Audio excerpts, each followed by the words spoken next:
নমস্কার বন্ধুরা, আবার নিয়ে চলে এলাম বাটা মাছের একটা রেসিপি। দেখো, আমি বাটা মাছটা ভালো করে ধুয়ে নিচ্ছি। আজকে আমি বেগুন, আলু, বড়ি দিয়ে মাছটা জিরে বাটা দিয়ে পাতলা ঝোল করব।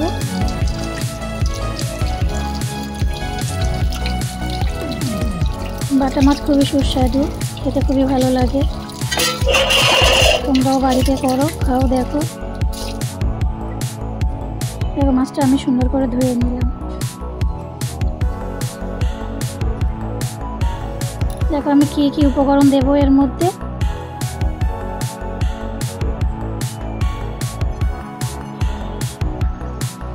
মশলাগুলো সব আমি দেখিয়ে দিলাম।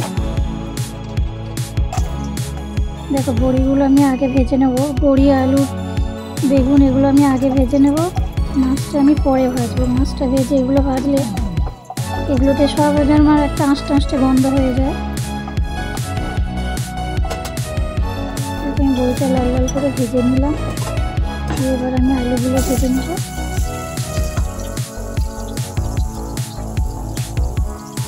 বাটা মাছ, কলমি শাক দিয়ে, কাঁচা কলা দিয়ে, সব কিছু পেঁপে দিয়েও ঝোল করলে, জিরে বাটা দিয়েও খুব সুস্বাদু খেতে লাগে। এখন তো আমরা শুধু টমেটো দিয়েই ঝাল করে খাই। তো আজকে ভাবলাম আমি একটু বড়ি, আলু, বেগুন দিয়ে আমি একটু পাতলা ঝোল করব। দেখো আলুটা আমার ভাজা হয়ে গেছে, বেগুনটাও আমি দিয়ে দিলাম সাইড করে। বেগুনটাও হালকা ভেজে আমি তুলে নেব।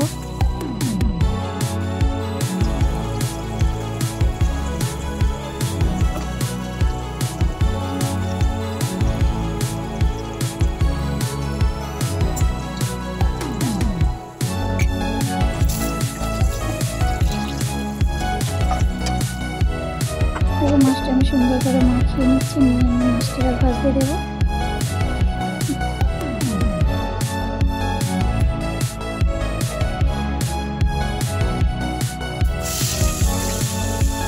কড়াইতে দিয়ে দিলাম। দিয়ে দেখো এদিক ওদিক করে সুন্দর করে উল্টে পাল্টে আমি ভেজে নিলাম।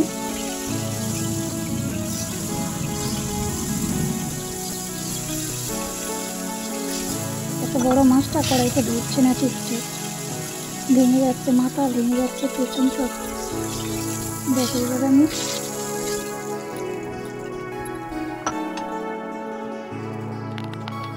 মাছটা তুলে নিলাম। নিয়ে এবার ফোড়নটা দিচ্ছি। জিরে, শুকনো লঙ্কা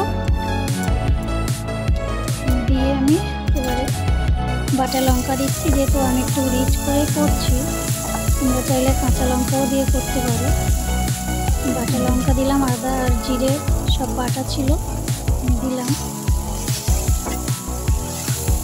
দিয়ে আমি ভালো করে নাড়িয়ে চাড়িয়ে গ্যাসটাকে সিমে দিয়ে রাখলাম যাতে একটু তেল ছাড়ে।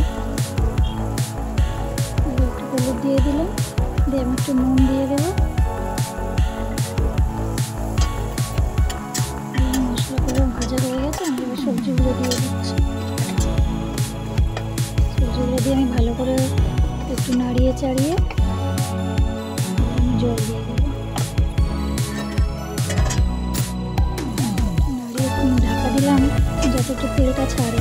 তেলটা ছাড়লে কি হয়, মশলার গন্ধটাও থাকতে না।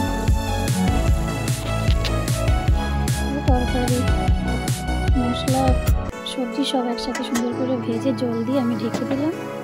দিয়ে দেখো কিছুক্ষণ পরে এসে খুলে দেখলাম, দেখে টমেটোটা দিলাম। দিয়ে বড়ি আর মাছ আমি দিয়ে দেবো, ঢেকে দিলাম। মাছটা কড়াইতে ধরছে না, দিয়ে আমি ঢেকে দিয়ে কমিয়ে দিলাম। দিয়ে তারপর আমি দেখবো আবার 5 মিনিট পরে এসে। দেখো আমার বাটা মাছের তরকারি রেডি হয়ে গেছে। কার কার রেসিপিটা ভালো লাগলো বাড়িতে করে খেয়ে তারপরে আমাকে জানিও কেমন লাগলো। আমি সাথে একটু ধনে পাতা নিয়ে আমি কুচিয়ে দেবো, দিয়ে আমি নামিয়ে দেবো।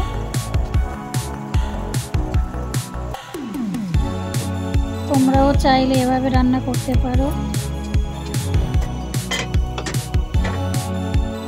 রেসিপিটা যদি ভালো লাগে একটা লাইক কমেন্ট করে যেও।